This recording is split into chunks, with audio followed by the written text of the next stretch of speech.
In this video, I'm going to show you how to make a twisted puff spike stitch. So it'll look something like that. Okay? Now there is a bit of artistry in this.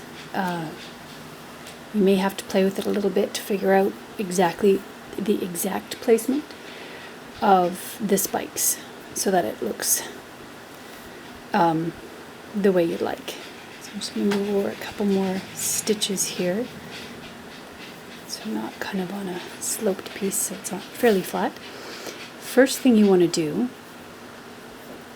is place a stitch marker in the second stitch from the one that you're working on, so right here.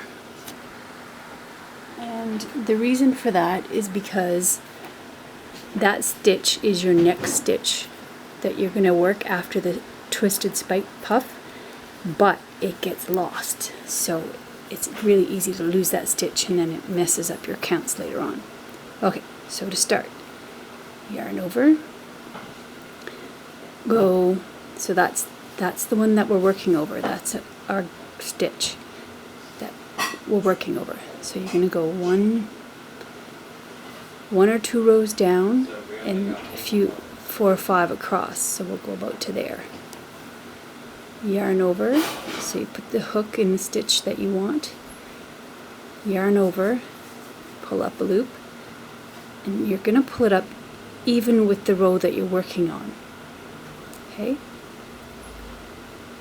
Slide it down, and then yarn over again. Stitch marker kind of gets in the way, but really you're going to want it there. You'll see why in a bit.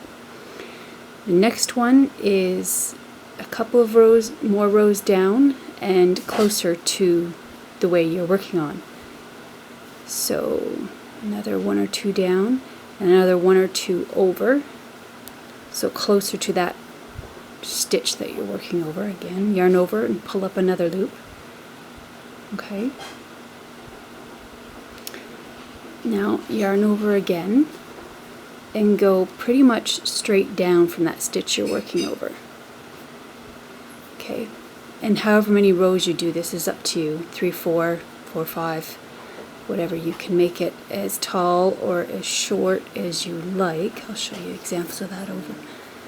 Anyway, you yarn over and pull up another loop, and now to me that doesn't look right, so I'm going to take it off. And so that was in there, and so I'm going to move it more down to there or there, probably down there.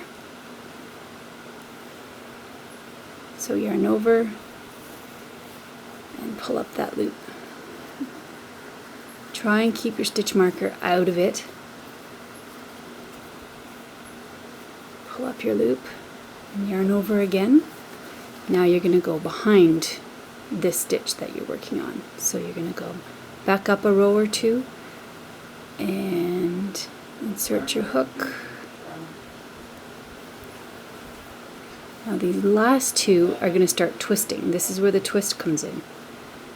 Yarn over and come up another row or 2 and go back another stitch or 2. So you'll end up pretty much beneath one of the last 2 stitches you did. Okay. And over and carefully. Your tension is really important in this to get the spikes so that they're not too loose and they're not too loose so that they're all wobbly, or too tight so that your work is buckling. So now you're going to have, in this puff part of the stitch, you're actually going to have 10 loops. 2, 3, 4, 5, 6, 7, 8, 9, 10. Okay, plus your initial loop on the hook right there, if you see that. Now you're going to yarn over and carefully pull through the whole lot, and hopefully you don't catch any loops on your way, and if you do, just pull through them. Pull through everything, including that stitch that you started with. Okay, that completes the twisted puff stitch. Now the next stitch that you need to crochet into is this one. You can see how it's kind of lost in that puff stitch. If that stitch marker wasn't there, you'd have a hard time finding that. So anyway, in this case, I'm half double crocheting, so you half double into the one with the stitch marker.